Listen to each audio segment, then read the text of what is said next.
సినీ నటులు మాజీ ఎంపీ కృష్ణంరాజు ప్రస్తుతం ఫోన్ లైన్లో సిద్ధంగా ఉన్నారు. నమస్తే అండి కృష్ణరాజు గారు. నమస్తే. ఇవాళ రిజల్ట్ చూసిన తర్వాత ఆంధ్రప్రదేశ్లో భారతీయ జనతా పార్టీ పుంజుకుంటుందన్న నమ్మకం ఏమైనా వచ్చిందా?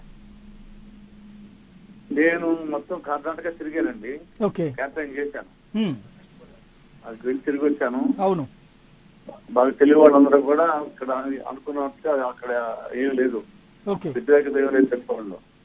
ఓకే, తెలుగు వాళ్ళు చేస్తారని తెలుసు. అంచేత నేను అనుకున్నాను 115 నుంచి 120 వరకు మాకు వస్తాయని గ్యారెంటీగా ఎక్స్పెక్ట్ చేశాను. ఓకే, క్యాంపెయిన్ వచ్చింది దాని బట్టి మీ అంచనాకి దగ్గరగానే వచ్చింది. అది నిజమైంది. అమిత్ షా గారు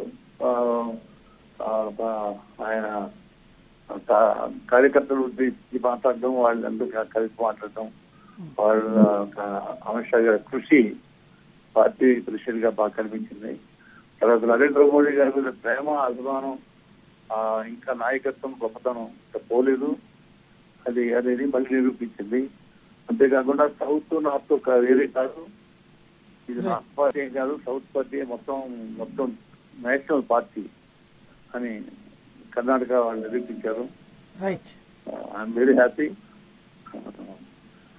ఇక్కడ ఒకటండి, మీరు వెళ్ళినప్పుడు అంటే ఇక్కడ తెలుగుదేశం పార్టీ కావచ్చు, కొంతమంది ప్రత్యేక హోదా ఉద్యమకారులు ఆంధ్ర నేతలు అక్కడికి వెళ్తే నిలదీశారు, వెనక్కి పొమ్మన్నారు లాంటి మాటలు చెప్పారు.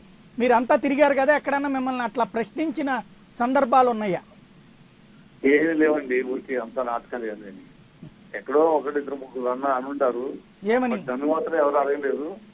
మీరేంటి సార్ మరి తెలుగుదేశం ఇలా వచ్చి చెప్తున్నారు కొంతమంది, ఏంటి సార్ అన్నారు. వాళ్ళు ఎవరన్నా వచ్చారు కదా, ఏం చెప్పారన్నాం, బీజేపీకి ఎదుగుతున్నారన్నారు. అయితే చెప్పండి డైరెక్ట్ గాని, ఆ తెలుగుదేశం ఎవరు పంపించారో ఆ నాయకుడు రమ్మనండి ఇక్కడికి వచ్చి, కాంగ్రెస్ కు ఓటే ధైర్యం ఉంటే దమ్ముండి చెప్పానండి అని చెప్పాను నా స్పీకర్. అది జరిగింది. రైట్, థ్యాంక్ యూ అండి కృష్ణరాజు గారు.